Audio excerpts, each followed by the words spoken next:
Kembali lagi bersama saya Ahmad Isril Mustafa dan Ustadzah Diah Dina Aminata di acara Podcast Ramadan PBA Optimis PBA-nya Unisma.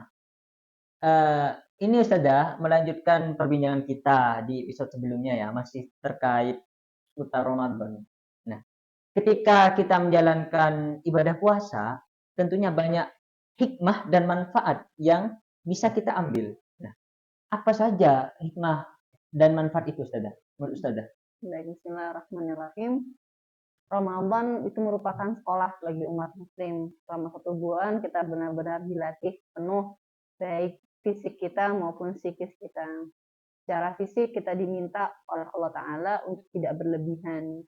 Dalam fisik kita juga diminta oleh Allah Ta'ala untuk menahan diri, ya, untuk membiasakan kita tidak berfoya-foya, tidak berlebih-lebihan dalam urusan makanan, urusan kegiatan dan seterusnya. Pada saat Ramadan, fisik kita akan terasa lebih cepat lelah dibandingkan saat di luar Ramadan. Hal ini sebenarnya merupakan Allah ingin memberikan kita latihan gitu ya, bahwa sebenarnya tubuhmu juga memiliki hak dalam dirimu. Tidak boleh kita tuh memforsir, kemudian kita itu memberikan seluruh waktu kita hanya untuk kegiatan-kegiatan yang bersifat fisik atau dunia atau kerjaan misalnya. Tapi kemudian bagaimana kita bisa membagi waktu kita untuk ibadah, untuk kemudian istirahat, dan juga untuk hal sosial yang lainnya. Seperti itu. Kata Ustazah tadi ini kan ya, ketika bulan Ramadan itu badan kita cepat lelah. Ya. Nah, apa yang menyebabkan seperti itu, terjadinya seperti itu, Ustazah? Ya, saat badan kita lelah itu merupakan akibat karena memang asupan daripada makanan tidak terlalu banyak pada saat bulan Ramadan, yaitu ketika sahur saja. Akan tetapi kondisi ini sebenarnya kondisi yang bagus, yang baik. Saat kita mudah lelah, sesungguhnya di sanalah kemudian hikmahnya. Kita merasakan bagaimana rasanya lapar, sebagaimana saudara muslim kita yang lainnya yang mungkin kurang beruntung gitu ya. Sebenarnya mereka itu melakukan kegiatan sehari-hari selama ini juga dalam keadaan lesu, lemas gitu. Akan tetapi karena kebutuhan hidup mereka harus terus menjalankan kegiatan mereka. Nah, saat ini kita sudah punya harta, kita ada makanan, kita ada tenaga, kita seharusnya bisa tuh ambil makanan di kulkas. Tapi karena perintah Allah, ya, Allah ingin kita merasakan rasa lemas itu. Justru rasa lemas itulah yang kemudian menjadi nilai ibadah untuk kita. Seperti itu. Jadi hikmahnya memang kita diminta, memang sengaja Allah membuat kita merasakan rasa lapar, rasa lemas, agar apa? Agar kita bisa merasakan pula apa yang dirasakan oleh saudari kita yang memang belum belum baik misalnya dalam sisi kondisi ekonomi dan sosial dan seterusnya. Dari jawaban Ustazah tadi agak nyambung dengan pertanyaan yang saya akan tanyakan Ustazah. Ketika sudah lemas itu kan hikmah kata Ustazah ya. Tentunya dari lemah dan lemas ini kita kurang semangat dalam menjalankan ibadah puasa ini. Nah, hal apa yang kita lakukan untuk memberikan semangat kita lagi Ustazah? Ketika dalam keadaan lemah, lemas dan lain-lain itu. Penting bagi kita untuk menyadari, mengetahui, mengedukasi diri kita seberapa mahal bulan Ramadan ini. Sehingga ketika kita tahu nilai pada bulan Ramadan, sehingga ketika kita tahu bahwa bulan Ramadan ini tidak bisa disia-siakan hanya karena lemas, nah disitulah kemudian timbul semangat, itu pertama. Lalu yang kedua, lebih baik ya untuk kita untuk membuat target, mini list gitu. Ya, apa yang kemudian ditargetkan pada tahun Ramadan tahun ini dibandingkan tahun lalu. Misalnya pada tahun yang lalu saya melakukan kegiatannya dengan model seperti ini. Tahun ini harus lebih baik. Tahun lalu misalnya saya hanya pernah hafal Al-Quran 1 kali. Tahun ini harus 2 kali. Maka target-target itu minimal menjadi reminder buat kita, menjadi pengingat buat kita saat kita sudah mulai down. Seperti tadi saya ingatkan pada episode yang lalu misalnya, minggu pertama kita semangat, minggu kedua mulai menurun. Pada saat menurun itulah kita harus mendekatkan ya informasi-informasi yang membuat kita semangat lagi. Banyak dapat taklim, banyak dapat nasihat, banyak dapat pengajian misalnya, sehingga informasi atau kabar-kabar gembira tentang bulan Ramadan itu masuk lagi kepada kita, sehingga kita semangatnya tuh di recharge gitu. Jadi kita mengisi ulang gitu, mengisi ulang semangat kita. Pun juga tadi target-target menulis kemudian pribadi secara pribadi. Pribadi target saya dengan targetnya Yusril tentu berbeda. Oleh karena itu kita punya list target masing-masing. Minimal mungkin hari ini saya sudah sedekah atau belum? Kebaikan-kebaikan apa yang mungkin saya perlu lakukan pada bulan Ramadan? Sudah selesai semua atau belum? Oh, ada yang belum selesai, maka kemudian semangat lagi untuk menyelesaikannya dan seterusnya. Jadi itu kurang lebih tips untuk bisa kita semangat lagi.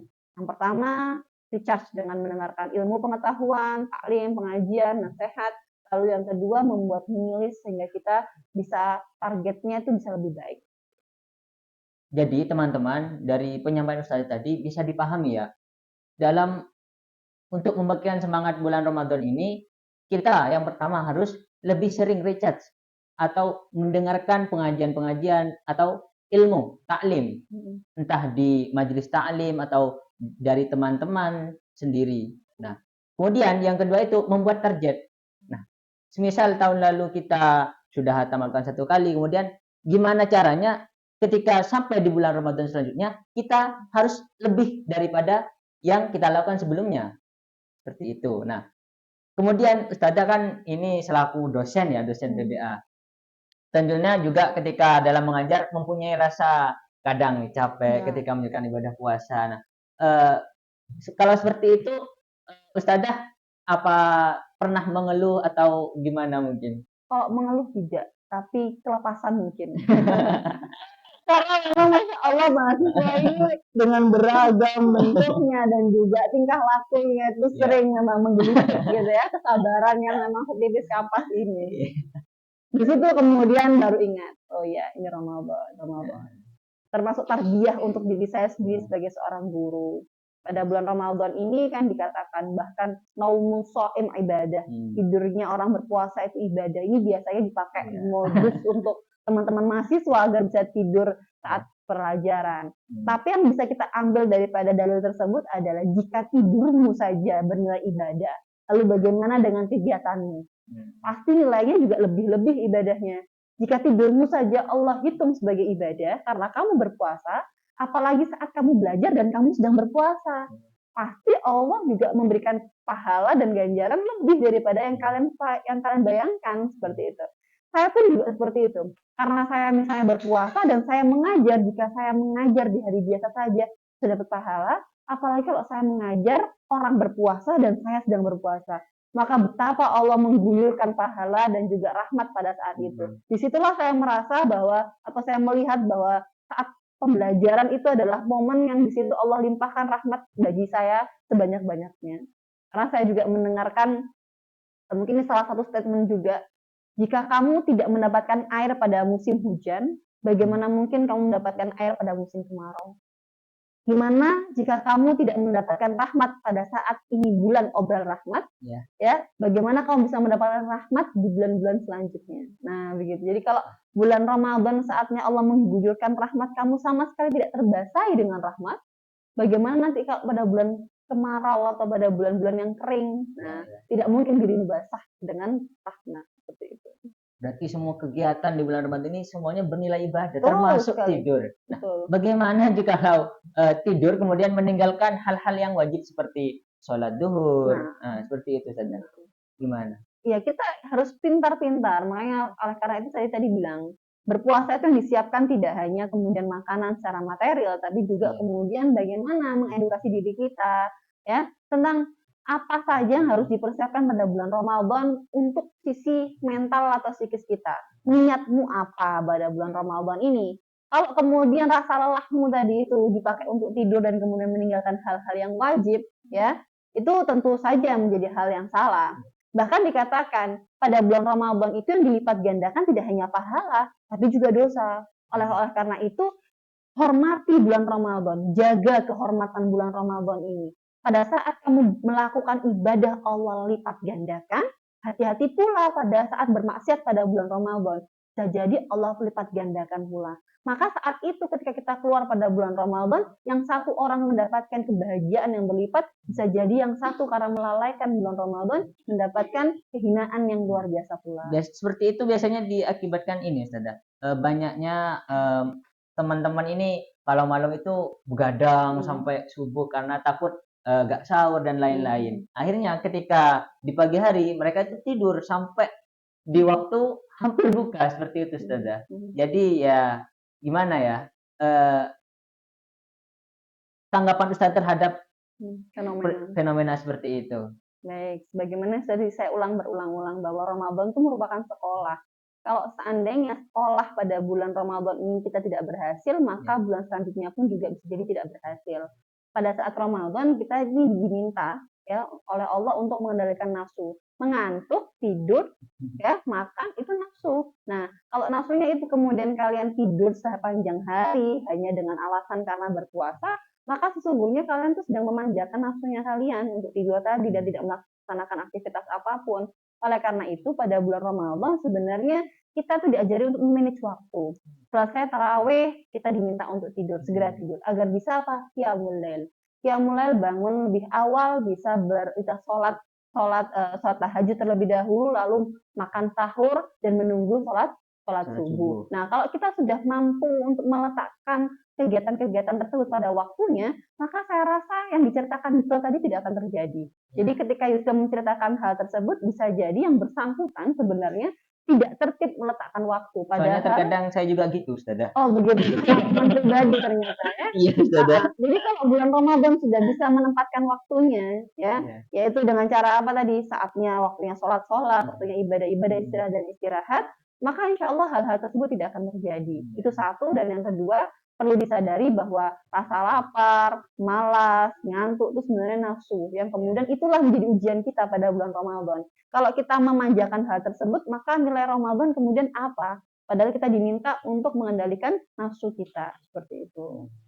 Nah, sebelum pertanyaan sebelum episode terakhir, sebelum mengakhiri episode kali ini Ustazah, pertanyaan terakhir dari saya. Kan kita sudah memasuki akhir-akhir bulan Ramadan nih. Hal apa yang paling berkesan dalam hidup Ustazah di bulan Ramadan ini? Oke, pada bulan Ramadan mungkin yang sangat kontekstual yang memang hari ini kami rasakan. Kami di perumahan kebetulan ya, ini karena perumahan baru dan seterusnya. Lingkungan kami itu ternyata dihadapkan atau diberikan oleh Allah dengan orang-orang yang ternyata awam dalam agama. Pada saat itu kemudian kita berusaha untuk mengajak tetangga-tetangga ini untuk membaca Al-Quran.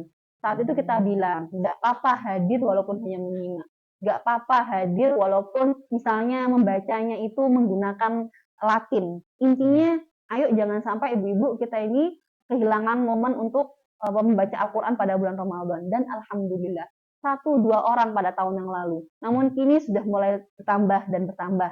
Nah, kemudian yang awalnya mereka mengatakan, saya ini jangan disuruh ngaji ya, saya 25 tahun sudah libur ngaji. Jadi saya tidak mau mengaji. Akhirnya karena melihat teman-temannya, oh ternyata ada juga yang mengajinya bata-bata gitu. Akhirnya menjadi semangat, saya juga harus mendapatkan keberkahan, jangan cuma mendengar. Bacalah dia, 1 ayat, lama-lama 1 lembar. Sekarang sudah 2 halaman. 2 halaman. Nah, dia membacanya. Di situ saya merasa sangat bahagia. Kenapa? Karena paling tidak kita bisa berbagi kemanfaatan untuk orang lain di bulan Ramadan, mengajak tidak hanya kebaikan untuk diri kita dan keluarga, tapi juga lingkungan kita secara umum. Misalnya paling tidak ibu-ibu yang awalnya takut, malu, tapi kemudian bisa mengajak untuk membaca Al-Quran bersama-sama, itu merupakan kebahagiaan yang saya rasa berkah Ramadan gitu ya. Sehingga mereka yang awalnya libur membaca Al-Quran, kini sudah kembali lagi bisa membaca Al-Quran. Seperti itu. Terima kasih atas penyampaiannya dari awal sampai selesai. Sudah kita di acara podcast kali ini, dan kepada penonton sekalian, masih banyak episode-episode yang harus Anda tonton di YouTube PBA Unisma. Sekian dari saya. Sebelumnya saya mohon maaf apabila ada salah kata, salah ucap. Wallahul muwaffiq ila aqwamit thoriq. Wassalamualaikum warahmatullahi wabarakatuh. Waalaikumsalam warahmatullahi wabarakatuh. Teman-teman sekalian, jangan lupa like, comment, share, and subscribe. PBA Optimis, Usratun Wahidah, Mumtaz, Mumtaz, Mumtaz.